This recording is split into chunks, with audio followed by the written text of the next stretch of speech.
Maxime Pétieux, voilà. Chanté. Un grenoblois, enchanté. Bah pour le coup là t'es un des invités que j'ai quand même déjà côtoyé dans le passé. Ouais. On s'est déjà vu. Et bah déjà est-ce que tu peux te présenter rapidement, pareil que lui, nom, prénom, âge. Ouais, alors déjà, regarde, j'ai mis mon micro là, je suis vraiment à l'aise. Tu vois, je vois que tu viens de le bouger aussi. Ça y est, comment je te vois. Ouais, voilà, on peut se voir maintenant. Et bah écoute, C'est vrai, c'est d'ailleurs, peut-être le mettre là le micro parce qu'au moins, tu vois, je peux bien voir l'invité. voilà, Le c'est bon, problème, on que tu serais on est dos bien. au micro du coup. S'il est là comme ça, tu vois. Hop. Ah, la caméra peut-être devant. Sûrement, ça a été réfléchi. Là, comme ça t'es pas mal. Là t'es bien là. Ouais, non, je suis bien là. Non, bah, C'est juste le son, tu vois, je sais pas s'il sort bien. Non, mais si, de toute si, façon, si. j'ai fini trop de parler. vous Donc. êtes très Ouais. proche, c'est presque de la SMR. Vous pouvez descendre un petit peu. Nickel. Tu sais qu'on l'éloigne, non, ça Non, va non, comme non, ça. c'est- Non, mais ok. c'est ça, tiens, il faut. T'inquiète pas, c'est Du coup, ouais, présentation, Maxime Pétieux, j'ai 29 ans. Je suis né sur Grenoble, sur les hauteurs de Grenoble, là, en périphérie. Et j'ai commencé le vélo, le VTT à l'âge de 11 ou 12 ans. Donc voilà, ça commence à faire un petit moment que je roule. Bah, du coup, direct, première question, comment t'as commencé à faire du vélo? Alors, comment j'ai commencé à faire du vélo? J'avais avec mon pote d'enfance, Morgan, comment on a commencé? Ouais, si on avait un peu des petits vélos, on faisait des roues arrière sur la route et tout ça. Et après, en fait, on était au collège, on a rencontré d'autres gars qui faisaient du vélo, qui eux avaient un pseudo spot à côté de chez eux, à Saint-Égrève, le P2V, le pont de Vence. Et ouais, tu vois, le P2V, après, il y a eu le team P2V qui Ah, a. mais ça vient de là? Non, rien à voir. Ah ouais, Mais nous, du coup, à l'époque, Lui aussi, ça, c'est. quand nous, on a vu P2V, les gars DG, on s'est dit, oh, énorme et tout, c'était P2V comme nous. Mais genre, nous, c'était 2000, je pense 2006. Moi, j'avais acheté mon premier bike. Et voilà, du coup, on a commencé un peu plus à faire du dirt, on va dire. Enfin, on a commencé par le dirt à ce moment-là, là-bas. Et après, donc on était du Saint-Martin-le-Minou, donc c'est juste un petit peu au-dessus de Grenoble. Donc c'était un peu galère de faire les allers-retours pour descendre en vélo parce qu'on n'avait pas de permis à l'époque. Et donc c'est comme ça qu'on en viendra après, mais qu'on a commencé le Cerdin Trail. Du coup on s'est dit il nous faut un petit spot à côté de chez nous pour pouvoir sauter, creuser, faire tout ce qu'on veut. Et du coup on est parti dans la forêt, on a trouvé un endroit à plat, on a dit oh impeccable et on a commencé à creuser comme ça. Donc voilà, après j'ai une petite phase BMX aussi. Enfin BMX c'était même pas, c'était des 16 pouces bicross jantes à bâton plastique. En fait on avait Sur ta bâton. on avait fait le tour des voisins pour demander si c'était pas des vélos à donner et tout. Et là ils nous ont sorti ça. Il y a un voisin, il nous dit ah ouais si j'ai des vieux bicross et tout. Et il nous a filé ça et du coup on avait vraiment des vélos mais microscopiques. Et on s'amusait à faire des 3-6 et tout avec. Enfin, c'est comme ça qu'on a commencé un peu à faire des figures. Après, on s'est dit, ok, bah c'est bien, on avait tout pété, donc on a dit, on va rester sur nos VTT. Et voilà. T'allais le rendre aux voisins. Non, mais il y a pas longtemps, je voulais vraiment remettre la main dessus et je sais pas ce que j'en ai fait. Mais c'était vraiment des trucs collector, des MBK, ouais, Ah oui. de l'époque. Tu l'as revu ce voisin ou pas? Non, après, ils ont déménagé, ils sont partis et vraiment cool parce qu'ils nous avaient filé, je crois, deux Bicross à l'époque. Bicross, carrément. Ouais, non, mais ouais, c'était même pas des BMX, c'était vraiment des. En fait, il faut les garder, les premiers vélos. Hein. Ah bah ouais. Ah, C'est dur parce que ça traîne dans les garages, mais après, 20 ans après, tu es là. Ah ouais, ils étaient magiques ceux-là. Le problème, c'est que la plupart des objets, il y a la phase c'est cool, la phase il m'emmerde, ça prend de la place, Et ouais. la phase ah merde. Et voilà, Ouais, exactement. ou des fois, t'as la phase, si je le vends, ça me fait un peu de thune aussi, tu vois. Donc, Ouais. c'est pas trop. Ouais, c'est vrai que c'est Ouais. compliqué de les vélos. Là, De les garder, c'est impossible. Je sais pas, t'avais combien de vélos, toi, Max? Ouais, beaucoup trop, au moins 25 quoi. Ah ouais, Je t'imagines. pense. Bah ouais, tu dis en 15 ans, même plus de. Bah Ouais, avant, parce je changeais qu'après, pas au bout d'un moment, tu chaque changes année 2 fois forcément. par an, quand Ouais. un peu quand t'es pro, et ça va trop vite. Bah, après, quand c'est un modèle que tu as eu 3-4 fois, tu as moins de. On va dire, tu peux t'en séparer plus facilement. Ouais, c'est sûr. Ouais. Non, mais chaque bike a son Ouais, histoire. Tu sais, chaque t'as bike a t'as eu un un petit truc, truc tu vois. avec, tu dis ah ouais, mais, lui, j'ai fait putain, ça. Moi, j'ai vendu une fois un vélo dans ma vie, j'en fais encore des cauchemars. Ah Là, ouais. Ah ouais. Pourquoi je l'ai plus? Ah ouais. Limite, faut le passer à un pote, comme ça, c'est, tu sais, Ouais, le tu peux le prends et puis reprendre. tu peux le revoir, tu vois, un jour. Ah, exactement, ouais. Du Mm. coup, moi, c'est ce que je fais. Genre, je m'en sépare, mais il faut qu'il. Faut qu'il reste dans un Ouais. cercle proche. Ouais, voilà. Bah là, c'est bien parce que moi, j'ai vendu mon ancien DH à Maël et il n'est jamais venu le chercher. Du coup, Ah, c'est mais vraiment nickel, c'est encore c'est mieux. le bon compromis. Ah ouais. C'est vraiment. T'as eu les sous, mais t'as encore le vélo. Il est encore là et tout, donc c'est vraiment un compromis sympa. Pas mal. Et du coup, ouais, c'est comme ça que tu as commencé à faire du vélo. Tu saurais me dire tes inspirations, qui sont les riders que tu regardais et qui font la même chose. C'est trop cool. Et bah à l'époque, 2006, Bah alors ouais, nous on était un petit groupe d'ados, on va dire, donc on roulait un peu entre nous, enfin on commençait. À l'époque il y avait une grosse communauté Dirt Jump sur Grenoble. Je me rappelle, on roulait vers les remparts où c'est maintenant le forum. Et le Clodo, ouais, le Clodo 1, tu vois, le Clodo officiel. Et je me rappelle que des fois on débarquait là-bas le dimanche et on était mais plus d'une trentaine à rouler, quoi. C'était impressionnant. Et donc voilà, il y avait déjà une bonne communauté, donc un bon engouement et tout à ce niveau-là. Et après moi, vraiment la vidéo, enfin le film du coup, c'était Morgan qui l'avait téléchargé depuis chez lui sur Emule. C'était New World Disorder 6 et il me l'avait gravé sur un CD. Et du coup moi genre j'étais là chez moi, tac, je mettais mon CD dans mon ordi, ouais, je regardais mais en boucle et genre toutes les musiques, je pourrais te refaire le film de A à Z. Et très bien ce qui est. Exactement. Avec c'était celui où t'avais Paul Baz qui faisait 3-6 whip et 720 à la fin, genre c'était le banger de la vidéo. Et je pense que c'est le film qui m'a vraiment le plus motivé. Il y a même, on faisait des arrêts sur image et on regardait les modules qu'il faisait. Et après on partait à Serlin, on allait faire les mêmes dans la forêt. Putain. J'observe. Ouais, attends, carrément un step up, step down, on sait même pas comment ça s'appelait. On avait appelé ça boss passerelle. Ça faisait une bosse et une passerelle. Et du coup, on montait dessus, on redescendait, tu vois. Et ouais, plein de trucs comme ça. Donc je pense que c'est une grosse inspiration, New World Disorder. Ouais, c'était pas si longtemps quand tu penses, hein, parce que anticipé. 2006.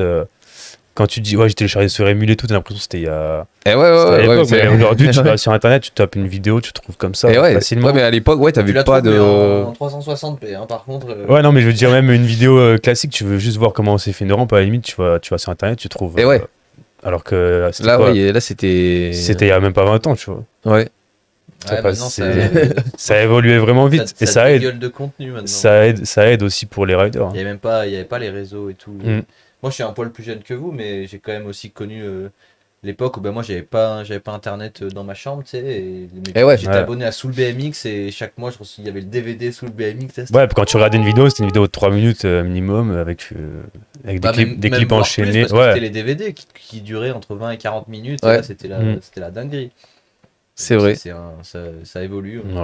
Ouais. C'est fou. C'est vrai. Je sais pas si c'est trop une bonne chose, mais. Ouais. Mais c'est marrant, tu vois, parce que toi, Max, donc moi je suis un poil plus jeune que toi, mais on était amis sur Facebook il y a. Et tu vois, toutes ces histoires-là, pas au tout début, mais tu vois, les histoires du Clodo, les trucs comme ça, moi à ce moment-là, genre, moi j'étais le jeune qui te suivait sur Facebook et qui regardait ça et qui se dit, waouh, putain, c'est énorme. Ah ouais, du coup, ça faisait des transmissions, tu vois. Putain, c'était. J'étais énervé. Bah ouais, de toute façon, après, je pense tous ceux qui sont, on va dire, encore dans le vélo aujourd'hui et qui l'étaient à l'époque, on a tous commencé un peu de la même manière, quand tu t'inspirais des autres, plus ou moins proches, et après, voilà, si t'es encore dans le truc aujourd'hui, c'est que t'es passionné de base. Carrément. Et que t'aimes bien manger de la terre. Ouais, voilà, c'est ça. C'est ça. Chacun son régime. Il n'y a vraiment pas de souci. Et du coup, toi, tu nous as dit que tu avais commencé par pas mal de choses. Et du coup, maintenant, la conclusion, c'est que tu fais pas mal de choses. Parce que du coup, tu fais du dirt, de l'enduro, du DH, un peu de moto. Tu fais tout, en fait. Ouais, alors, du coup, j'ai vraiment commencé par le dirt, avec un Giant STP. Sur l'époque, c'était le vélo de l'année. Et après, donc on a commencé à Serlin à faire. Alors non, au tout début à Serlin, on a quand même fait un peu des pistes type DH, mais qu'on roulait avec nos dirt. On avait 2 freins, c'est tout. Et après, on s'est dit, ouais, on va faire des vrais sauts type dirt et tout. Donc là, on a creusé des vrais bosses. Et quelques années après, il y a d'autres gars qui nous ont rejoints un peu plus âgés, qui ont commencé à creuser un peu plus des pistes typées plus un peu DH, enfin avec des sauts plus gros et tout, que nous on pouvait plus trop prendre en dirt, vraiment dans la pente avec de la vitesse. Et du coup là je me suis dit, ouais, il faut que je m'achète un vrai vélo de freeride à l'époque. Et donc je sais pas combien de temps après, mais je pense pendant au moins 3-4 ans j'ai vraiment fait que du dirt et skatepark.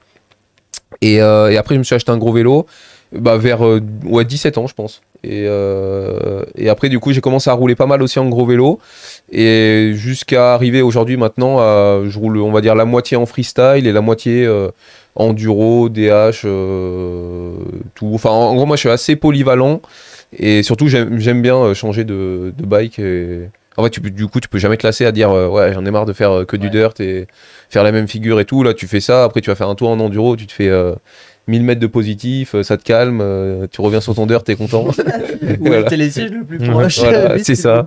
Bah, surtout qu'au final, chaque discipline apporte quelque chose aux autres. Et au final, ouais, c'est quand même assez complémentaire. En dirt, tu vas avoir le côté aérien, en DH, tu vas avoir le côté vitesse, et du coup, si tu mixes les deux, ou tu prends des compétences de l'un pour l'autre. Et ouais, tout est très complémentaire. Après, tu peux essayer de faire une discipline avec notre vélo, par exemple. Tu fais des tricks avec ton freeride. Ouais, aussi. Après, tu peux ramener, par exemple, des figures que tu t'as pris du freestyle, tu les ramènes sur du DH ou avec ton endu. Maintenant, c'est la mode, le slope duro, je sais pas. Ouais, voilà. Maintenant, il y a un truc qui regroupe un peu. C'est pour les mecs qui ont moins de thunes et du coup, ils disent il me faut un seul vélo pour tout faire. Ouais, c'est aussi que maintenant, typiquement, tu vas à Châtel, par exemple, il y a grave de gens qui roulent la verte. En dirt, parce qu'en fait c'est après il y a forcément dans la saison elle s'abîme un peu la piste, mais c'est des pistes qui ont vocation d'être des autoroutes totalement lisses, et c'est sûr, tu peux rouler avec ce que tu veux ton bike. Du coup, vu qu'il y a plus en plus de pistes comme ça, c'est vrai que tu peux choisir un peu et très typé saut aussi, quoi. Ouais.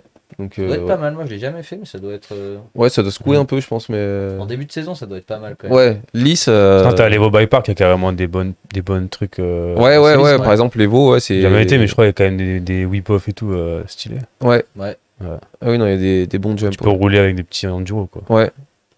Mais toi d'ailleurs, on t'a même pas demandé, mais si t'as un bike d'enduro, mais t'en fais dans la rue. J'en fais des trucs avec, ouais. Tu roules un peu dans la rue. Ouais, j'ai un marine bike, mais je fais pas trop j'aime pas trop pédaler en fait. Je crois que je t'ai vu avec que dans la rue. Ouais.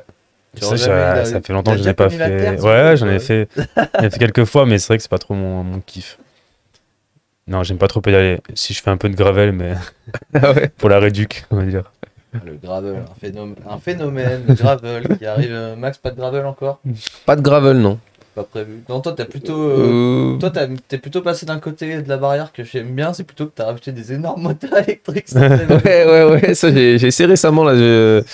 Ça me titillait, je me suis dit, attends, ça a l'air assez marrant. Et ouais, pour le coup, c'est. Conclusion, ouais, t'as pas un vélo, t'as pas une moto. T'as vraiment un hybride entre les deux et c'est pas mal. Après, après, quand tu as fait un tour avec, c'est dur de reprendre ton bike et d'aller pédaler, quoi. T'as une gâchette dessus ou... Ouais. En fait, t'as une assistance au pédalage plus une gâchette. Tu peux ne pas pédaler si tu veux, quoi. Donc tu peux ne pas pédaler. Après, ta batterie elle part assez vite. Ouais. Mais dans l'idée, ou même c'est marrant, dans les pistes, tu te mets genre sur la dernière vitesse. Et tu es dans la piste et au lieu de pomper ou quoi, tu mets un coup de gâchette avant les jumps et tout, quoi. Ah ouais, là après c'est dur de repédaler si t'as pas ça dans Ouais, mais c'est un autre truc à côté où tu te dis vas-y, je vais faire un tour, je pars 2 heures. Faut pas voir ça comme un vélo, quoi. Sinon, ouais, voilà, c'est. Pas se dire je vais m'entraîner, quoi, avec ça. Ouais. Je vais juste kiffer. C'est une petite moto.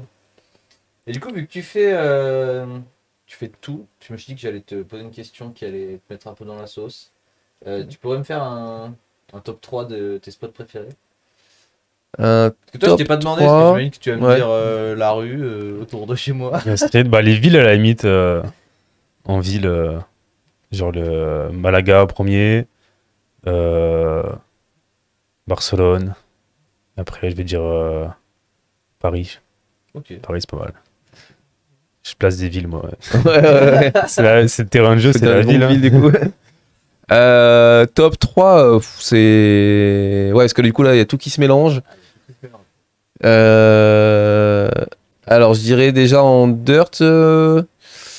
Pour être un peu chauvin, j'aime bien notre petit 2.18, tu vois. Parce que la tière, il est bonne. 2.18 Serlin. 2.18 Serlin, voilà. Le clodo pour l'époque. Ouais, non, c'est vrai que 2.18, au final, c'est notre seul spot de dirt qu'on a gardé depuis un moment et qui est pas mal. Moi, j'aime bien rouler là-bas. Ensuite, je dirais, pour le côté un peu plus haute montagne et tout, que j'ai connu il y a quelques années, la Grave.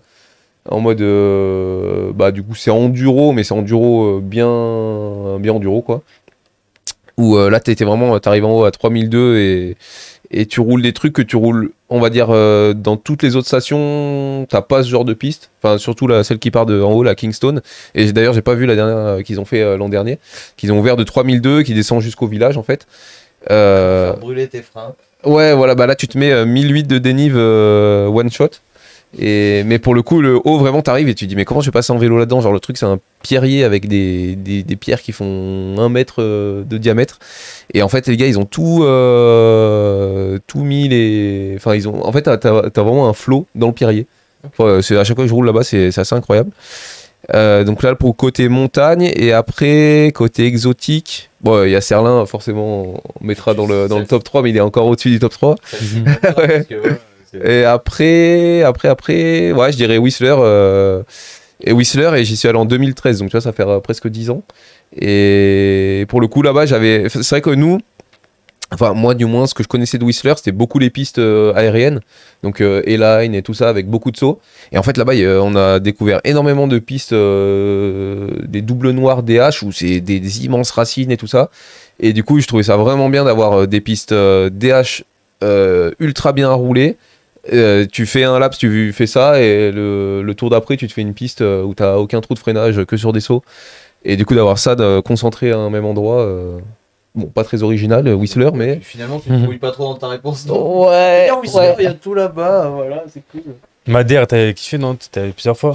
Et après, Madère, ouais, j'en reviens juste, là, je suis rentré il y a 3 jours. Et après, oui, c'est vrai que sur les spots aussi enduro, pareil, là, on était il y a 2 semaines dans le nord de l'Espagne, pas très loin de l'Andorre. Et ouais, t'as des pistes d'enduro, mais trop bien, quoi. Genre des trucs Après, en Europe, ça doit être fou partout. Mais ouais, en fait, on a tellement partout. Et après Madère, si pour le coup, bon coup de cœur aussi. Parce que t'as vraiment plusieurs types de pistes. T'as des trucs vraiment qui tapent et t'en as d'autres. C'est super flow. Tu passes dans les... dans les arbres, là, ça sent l'eucalyptus. Non, mais tu vois, c'est un truc, genre chez nous, ça va pas t'arriver. Tu vas pas rouler là et tu vas dire, oh, ça sent l'eucalyptus. Là, t'es là, à fond et tout, ça sent, c'est trop bien. Et pour le coup, il y a vraiment plein de pistes. Ça fait t'as plusieurs entreprises qui proposent des navettes. Et du coup, voilà. Ça a l'air sympa. C'est la terre des îles. La terre, ça fait une. Après, ouais, il faut faire gaffe. Il y a des endroits, ils appellent ça black ice. C'est vraiment de la terre. En fait, elle est tellement compactée que genre il pleut une fois dessus et une semaine après, c'est encore mouillé. Et c'est vraiment la terre, c'est de la glace. Ça glisse direct. Genre t'arrives, ça zip d'un coup, quoi. Impressionnant. Mais voilà, ouais, là-bas, je kiffe bien et je pense que, tu vois, un petit 2 semaines chaque hiver là-bas, ça m'irait bien. Stylé. Au soleil. Au soleil, ouais. À tester, ouais, mais t'es pas du tout le seul à recommander d'aller là-bas. Et donc, ouais, c'est pas très loin. Whistler, en l'occurrence. Ouais, voilà, c'est pas ultra cher. T'as des trucs. La vie sur place, c'est pas trop cher non plus. Et je veux dire, tu peux faire du bike et à côté, tu peux te régaler aussi à aller faire des randos. Il y a vraiment des trucs chouettes à aller voir. À tester alors. Ouais.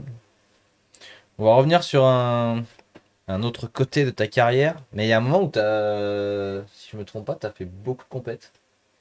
Ouais, slopestyle et dirt en... Ouais, je saurais pas te situer la période, mais je pense, ouais, après entre 2015... Non, même avant un peu. J'ai dû commencer dans les 2013 à peu près. Et pendant 5 ans, c'était un peu à l'époque des... Alors, WRT, Wall Ride Tour, ça, j'en ai pas trop fait les WRT. Moi, j'avais plus fait les FIS Experience. C'était là... Il y avait beaucoup de stops au FIS. Ouais, la tournée FIS. Il y a une année, je crois, le plus qu'on a eu, il y avait 6 stops. Et même à cette époque-là, il y avait un tour... en gros, tu avais la catégorie pro et amateur. Et en fait, c'est marrant parce qu'on était un peu tous de la même génération, entre 91 et 94, je pense. Et on est toujours maintenant, tu vois, avec Louis Reboul, Nicolas Terrier, tout ça. Et donc, ouais, j'ai fait pas mal j'ai dû faire 1 ou 2 années en amateur. Et en fait, c'était pas amateur ou pro, c'était toi qui décidais dans quelle catégorie tu voulais t'inscrire.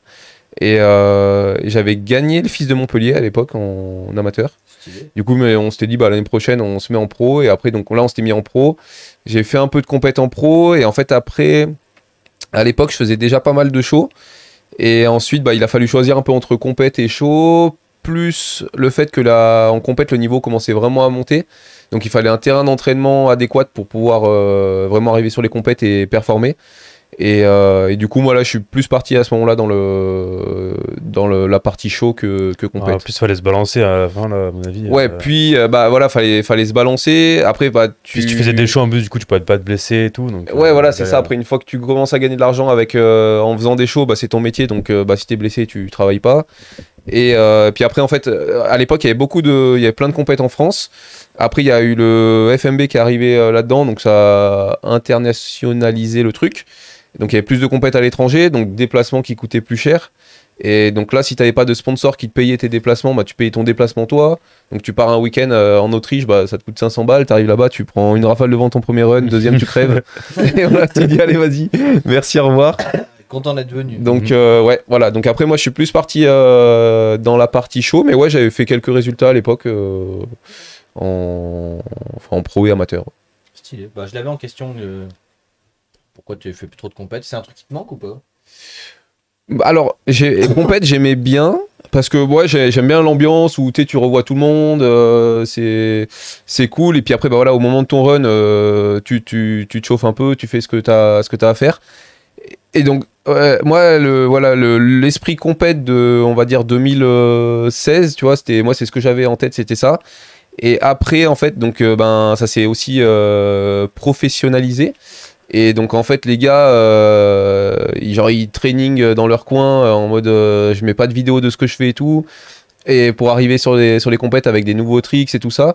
Et en fait moi c'est un peu l'esprit, enfin moi je suis pas très esprit compète de base déjà, et moi c'était plus voilà, j'aimais la être avec les potes, et puis au moment de mon run bah je faisais ce que je pouvais faire de mieux et basta quoi. Mais du coup j'étais pas vraiment là en mode compète trop, ouais, voilà. Et du coup ouais, en fait en gros au moment où moi je me suis un peu écarté de ça, après il y a le niveau qui a augmenté, ça s'est vraiment ouais voilà professionnalisé, et du coup moi l'esprit qu'il y a on va dire maintenant, enfin je dis pas que l'esprit est pas bien hein, mais du coup trop pro et tout ça, moi ça me c'est pas ton truc, c'est pas mon truc quoi, voilà. Je comprends. Mais après, tu vois, par exemple, il y a une ou deux petites compètes par an, un Outdoor Mix Festival ou quelque chose comme ça me fait plaisir de le faire. Et, ouais, plus chill. Et voilà, plus chill, ouais, tranquille. Stylé. Et tu saurais dire, ça a été quoi ta compète préférée? La fois où t'as gagné le FIS, du coup? Ouais, bah à cette époque-là, bah, on était avec Franck Paulin. Et tu vois, à l'époque, on était tous les deux sur Grenoble, à vraiment rouler, enfin presque un peu en mode training et tout ça, on progressait super rapidement. Donc ouais, le FIS à Montpellier, c'était cool. Je sais plus l'année, je pense peut-être 2015, un truc comme ça, où j'avais gagné. Ça, c'était cool. Et après, sinon, autre souvenir de compète pas mal. Il y avait un Rock d'Azur aussi à l'époque, il faisait une grosse compète de dirt. Ah ouais, c'est vrai. Et ouais, une fois j'avais fait deuxième. Là c'était un peu, enfin c'était international, on va dire européen. Et j'avais fait deuxième. Ouais, en plus j'avais fait un run. Bon, après aussi t'as la notion de jugement, tu vois, en compétition qui peut être discutable. Ouais. Parce que des fois il y en a, c'est plus sur le style, la propreté, d'autres c'est plus l'engagement, les tricks et tout. Et moi cette année-là au Rock d'Azur j'avais été, on va dire, plutôt bien noté. J'avais pas fait de trucs fous, tu vois, enfin de gros bangers, mais j'avais fait un run smooth, propre et avec des petits tricks mais stylés, du coup ça avait payé. Ouais. C'est cool. Et du coup tu disais ouais, toi aussi bah, comme John tu fais pas mal de shows aussi en ce moment. Enfin t'en as toujours fait pas mal. Ouais, alors bah moi du coup j'ai commencé à 16 ans. Donc ouais, ça fait 13 ans en 2010. Ça fait 13 ans que je fais des shows. Donc au début, j'ai commencé, on va dire, je faisais 2-3 dates par an. Donc pareil, c'est des petites prestats. Donc à l'époque aussi, c'était pas la même structure qu'on a aujourd'hui. À l'époque, j'étais en cours à côté. Donc fallait des fois s'absenter le vendredi ou le lundi pour revenir. Donc c'était un peu compliqué. Et après, en 2013, justement, en fait, j'avais fini mes études. Et en septembre, j'avais soit le choix de prendre une licence pro en 1 an, mais je ne savais pas trop vers quoi m'orienter. Donc je me suis dit, bon, bah, autant je prends une année, je roule un peu, je me fais plaisir. Et du coup, le fait d'être plus disponible, j'ai fait plus de prestats. Donc je me suis posé la question, je me dis, ah bah ouais, je peux presque essayer de vivre avec ça. Et après, au fur et à mesure des années, bah, la structure donc, qui est X Sport maintenant, avec laquelle je travaille, donc Freestyler à l'époque, elle s'est développée, on a eu de plus en plus de jobs avec ça. Et du coup, maintenant, ouais, mon job principal, c'est de faire des shows freestyle. En vrai, on a tous pris une année et après c'est parti en couille. Hein. Ouais, bah ouais. Tout le monde, tous les pros, c'est comme ça, ils se disent, bah vas-y, j'essaye. Et en fait, ils se voient. Et ouais, en vrai, t'essayes et tu te dis, bah, ouais, c'est quand même cool. Bah, tu voyages, tu t'es avec tes potes, tu voyages, tu fais ce que t'aimes. Bah, alors après, quand t'es dedans, c'est dur de retourner à la ouais, voilà, c'est ça le problème. C'est ça. Après, ouais, forcément, les premières années, tu gagnes pas beaucoup d'argent, mais bon, t'es encore jeune, donc si t'es un peu aidé avec tes parents et tout, ça fait tellement plaisir aussi que. Puis voilà, toi, en fait, c'est ton rêve. Tu vois, tu te remets quelques années en arrière, tu dis ouais et tout. Moi, pareil, en fait, au Rock d'Azur, alors je sais pas, c'est peut-être même la même année. Nous, premier Rock d'Azur, moi, j'étais descendu, j'avais 16 ans avec Morgan, il venait d'avoir son permis. On avait dormi sur le parking et tout, on avait mis genre notre tente sur le parking et on a vu le show. Il y avait justement, il y avait Johan, Tom, et Fred aussi. Il y avait Fred aussi sur une structure un peu bois. Il faisait du freestyle et moi, on avait vu ça, on s'était dit waouh, mais énorme et tout, les gars, trop des stars quoi. Et voilà, donc non, c'est cool. Puis après, d'opportunité en opportunité, on arrive à faire de plus en plus d'événements, de trucs très variés. Et comme on disait tout à l'heure, tu vois, avec la télé c'est bien, c'est un côté un peu nouveau. Enfin, nous, après, on en a fait pas mal de. Moi, j'ai fait Incroyable Talent en France. Après, on a fait un équivalent en Italie. C'est une émission espagnole qu'ils ont repris en Italie qui s'appelle Tusi que Vales. Et après, on est même arrivé à Arabs Got Talent. Et du coup, ouais. Et là-bas, on a fait qualif, demi-finale, finale. Et je crois qu'on est arrivé 3e au général. Et là, c'était assez gros parce que c'était diffusé dans plus de, je sais pas combien de pays, enfin tous les pays arabes. Et c'était l'équivalent de 50 millions de téléspectateurs. Et du coup, nous, en gros, on était l'équipe d'Algérie, où on n'a pas trop compris le truc, mais. Je sais qu'ils ont vu ta barbe sur une photo. Ouais. Ah, mais c'était tourné au Liban. Et il y avait les 140 millions, il dit yo. Ah oui, 44 pays, 140 millions. Putain. Et donc après voilà, on arrive à faire des choses comme ça, mais on fait toujours des prestats, des fois dans des petits villages, comité des fêtes, tu vois. Des fois c'est le meilleur. Hein. Et pour le coup, tu vois, l'ambiance, c'est. T'as jamais trouvé un équivalent à la fête de la moule, quoi. C'est ça que t'essaies de dire. Une bonne fête de la moule, des fois, ça fait plaisir, tu vois. En fait, ceux qui connaissent pas vraiment le vélo, tu vois, des fois ils sont encore plus délire qu'un public du Rock d'Azur, par exemple, parce que ils connaissent, tu vois. C'est vrai. T'as moins de pression aussi quand tu fais ça que si tu fais un gros Rock d'Azur ou un event vélo. Quoi. Ouais, je capte. C'est vrai, mais ouais, le fait, comme on en reparle encore, mais le show qu'on a fait en Inde, où là pour le coup, je pense, c'était côté à Madras, donc côté est de l'Inde. Donc c'était un campus et tout, les mecs ils étaient à fond dans la technologie et tout ça, donc ils ont forcément vu. Nous, donc c'était à l'époque en 2016, je crois. Ils avaient forcément vu déjà une fois où tu vois passer des vidéos, mais en vidéo, tu peux te dire ouais, c'est impressionnant, mais là, quand t'as la personne en vrai devant toi, ça fait du bruit et tout ça, c'est différent. Et c'est vrai que l'ambiance qu'on avait eu là-bas, moi, je pense que c'est un de mes meilleurs souvenirs de show où vraiment on avait fait nos répètes et tout. Là, il y a tout le monde qui arrive dans cette espèce d'arène, et nous, on avait chacun un couloir d'accès, une descente là. Et donc on était chacun posé dans notre truc, et là le premier qui est rentré dans l'arène, genre tout le monde a fait what, genre t'as 5000 personnes qui ont hurlé en même temps, mais un vrai hurlement, genre t'as rien fait, c'est juste vraiment ça a fait trembler l'arène.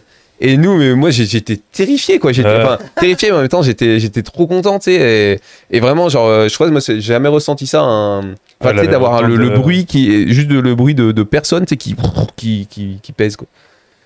Et ouais. Moi j'étais aux toilettes à ce moment-là. John était aux toilettes à ce moment-là, ouais. Je partais des toilettes. Tu as entendu des hurlements.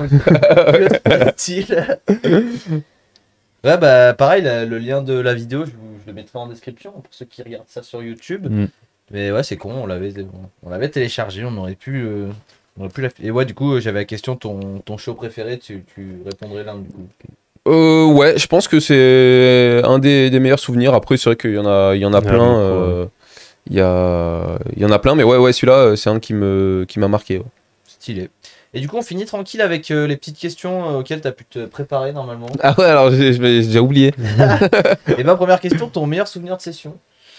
Meilleur souvenir de session. On pourrait presque dire une jam de Serlin, tu vois. Ça, on tourne un peu en boucle, mais. Non, mais tu vois, genre, en fait, à chaque fin de journée, on fait un méga chouchou. Et là, tu vois, l'année dernière, je me rappelle, on est monté, donc on a dit à tout le monde, ouais, montez et tout, c'est le chouchou final, après ceux qui veulent rouler encore. Et du coup, je sais pas, l'année dernière, on fait 200 inscrits sur la journée, donc peut-être au chouchou, on était un peu moins, peut-être 180, un truc comme ça. Okay, ouais. Et du coup, t'avais tout le monde comme ça, prêt à partir sur une seule piste. Et nous, genre, on est monté tout en haut, on a fait, ok, c'est parti, et voilà. Et on est passé en mode couloir, tu sais, au milieu de tout le monde, et après, on a ouvert le chouchou, en fait. Et ouais, ça pareil, c'était ouf. Enfin, toi, en fait, t'es en bas alors que c'est encore pas parti en haut et tout. Et oui, du tu coup, peux faire un chouchou infini. C'est un si t'as des mecs qui remontent assez vite, je pense que tu peux presque. Ça peut peut-être être un trick pour cette année, ça. Tu vois. On va tenter le chouchou infini. Ouais. C'était un crash, c'est fini quoi. Et ouais, mais là après, c'est sur une piste assez chill, donc en général, ça va. Mais ouais. Tu te fais rouler dessus par 100 personnes.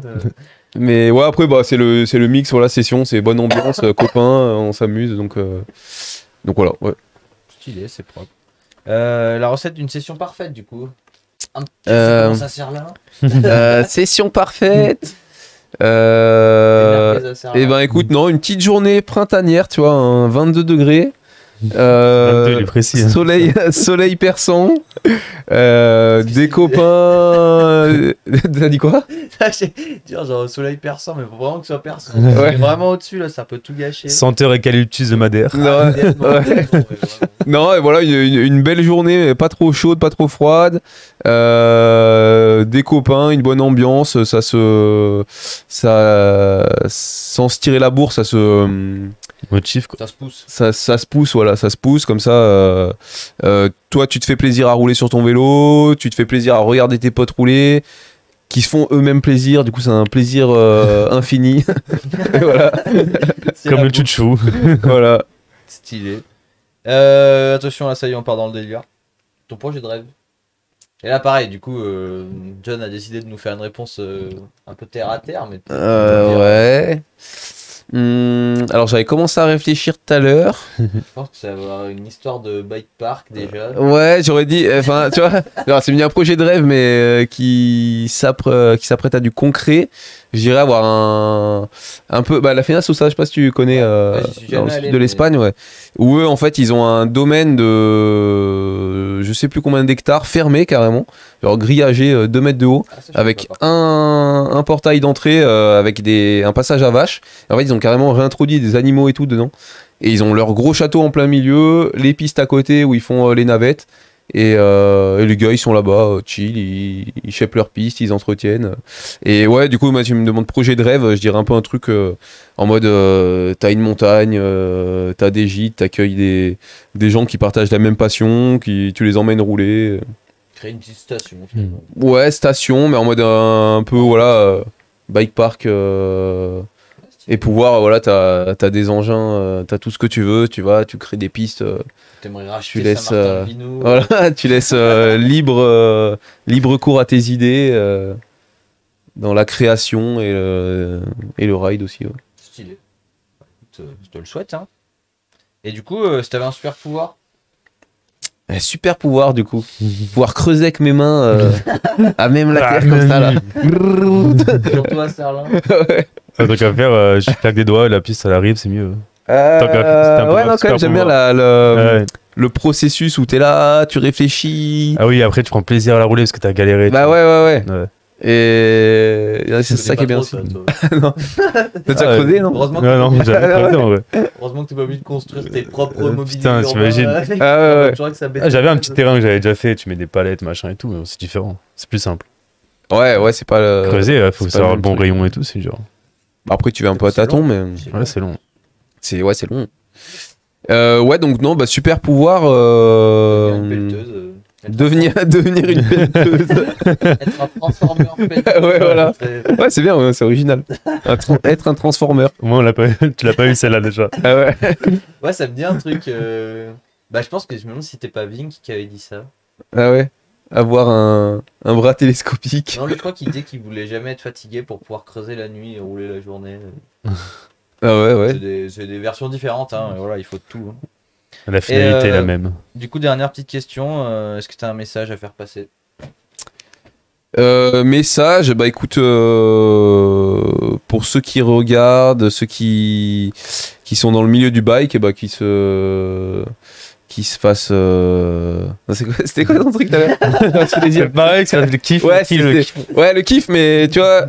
Je veux dire, nous, tu vois, ça fait respectivement une quinzaine d'années tous les deux qu'on pratique et on est toujours là aujourd'hui et tu vois, on a toujours le même. Je le dis aussi avec John parce que comme on fait pas mal de prestats ensemble, on se connaît bien et on a toujours le même engouement, enfin la même envie quand tu montes sur ton vélo de rouler. Enfin après là je parle plus en mode un peu freestyle, mais quand tu montes sur n'importe quel vélo, enfin moi j'ai toujours une méga envie de juste le fait d'être sur un bike, ça me met la banane et j'ai trop envie de kiffer. Après ça marche pour n'importe quelle passion, du moment que t'as une passion.